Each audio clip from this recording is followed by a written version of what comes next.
ตอนนี้อยู่ไม่อย่างนั้นมาเบิ่งอันเขาเจ้าเฮ็ดจอกผลิตจอกเนี่ยอันนี้จะเป็นเนี่ยเป็นจอกตัวนั้นจอกใหญ่ตัวนั้นเขาเจ้าจะผลิตเดี๋ยวไปเบิ่งอยู่ไหนว่ามีอย่างแด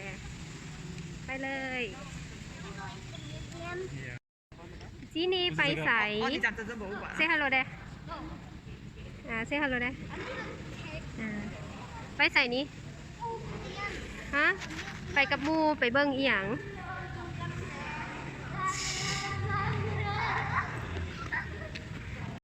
ไปกับมู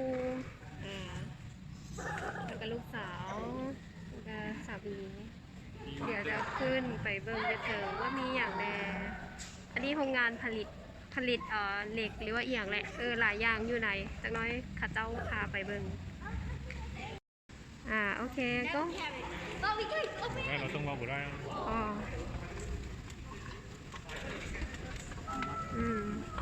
好，请你们往被收录在吉尼斯世界大全，被誉为全世界最大的希腊啤酒杯。它是在为了庆祝皇家雪兰莪第100周年纪念所制造出来的。它重量有1.5吨，高度有2000毫米，容量有2800公升的。等下如果你们有时间的话呢，杨坤先生从1885年从中国汕头来到马来亚吉隆坡，因为当时马来亚是最大的产锡国之一。他也先生呢，他是为了要制造希腊而来的。希腊呢，它是一种合成金属，是由锡、锑还有铜这3种金属所组成，是为了要强化它的硬度，还有增加它的可塑性所制成的。然后这边呢，可以看到这就是杨坤先生呢来到马来亚的时候呢，所开的第一家店铺。这位身穿白色衣服的男子呢，就是年轻时候的杨坤先生。楼下就是他的店铺，楼上就是他的住处。然后我们过来看一下这个。吉隆坡那时候吉隆坡呢算是非常繁华昌盛的，很多都是归功于在开采锡矿水的行业。因为有这个行业之后呢，我们才开始开辟码头，还有开设铁路等等的。然后这边呢，你可以看到这几种就是有不同的采锡的方法。我们有这个就是矿主法，还有其他有铁船法、流廊法，还有水底开采法等等。采锡之后呢，他们是可以用锡来制造出各种各样的容器。像这边的话呢，就是我们在各国各地收集回来的珍藏品，等下你们都可以到我们的博物馆那里看一下的。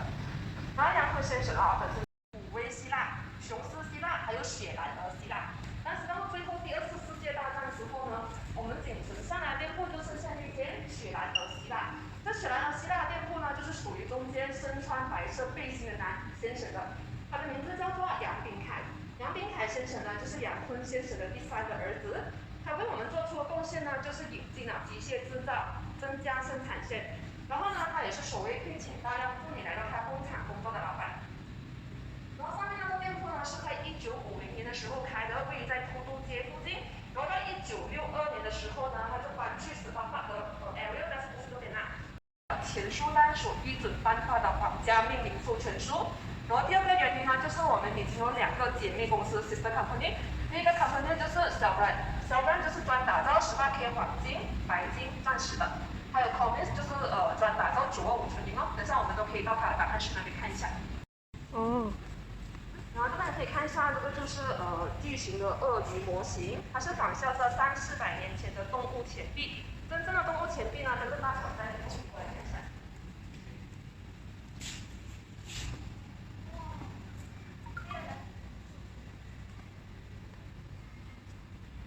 有鳄鱼钱币、大象钱币，还有乌龟钱币的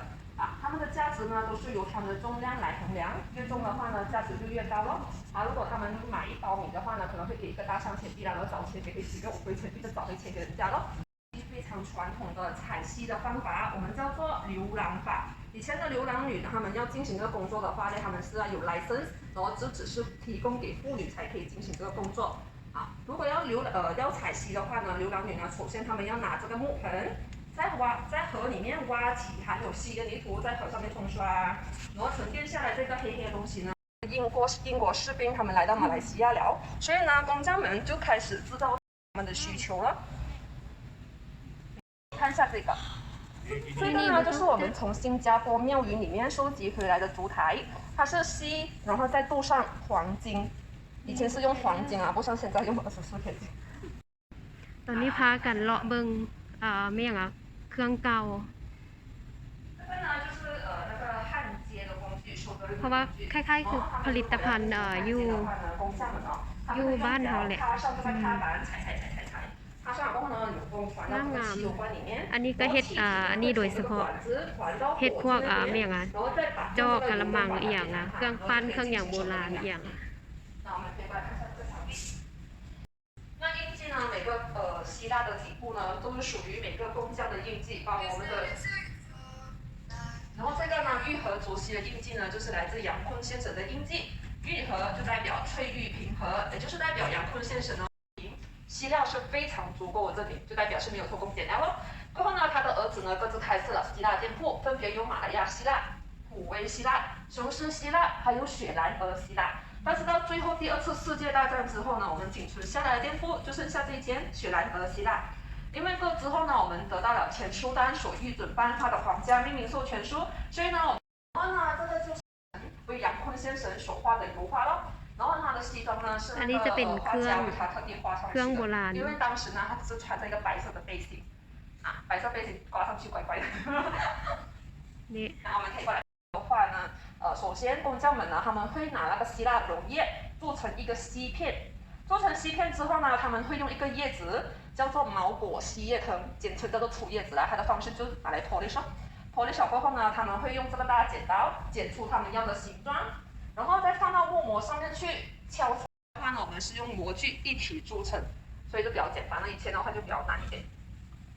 那我们可以看一下前面那边。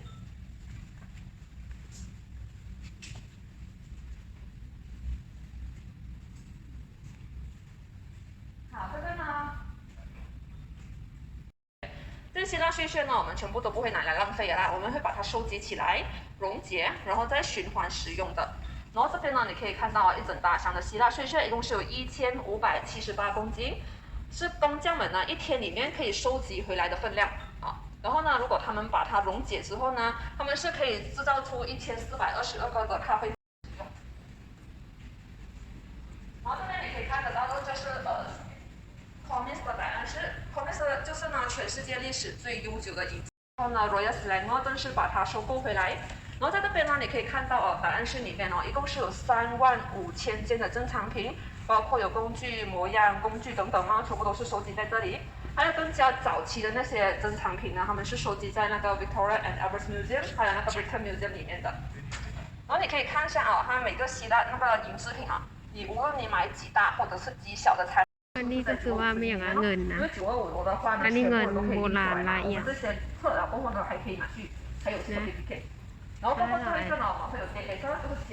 อันนี้จะคล้ายๆคือผลิตภัณฑ์พวกเงินพวกอีหยังแหละเขาเจ้าเฮ็ดเนี่ยงามขนาดเขาเจ้าเฮ็ดงามแท้งามว่าอันนี้จะได้รางวัลได้ของนิวซีแลนด์อีหยังนี่แหละเพิ่นเว้า时候呢，从英国引进来最先进、最有效率的开采锡矿的方法，我们叫做铁船法。那铁船呢，它的尺寸大概是有2个足球场那么大的。你可以看到前端的部分，前端的话它一条链这样子的，这个叫做铲斗。这铲斗呢，一共是有250个呢，会在铁船里面，然后呢，还会在矿土里面挖起出来的。2เหือ2มีฟุตบอลมีอย่าง2อันไปก็เห็นนะเคย它是纺织品来的，然后这样子绑着的话呢，就比较容易做运输、做买卖。然后这个就是它的方程。那我们可以过去那边看一下。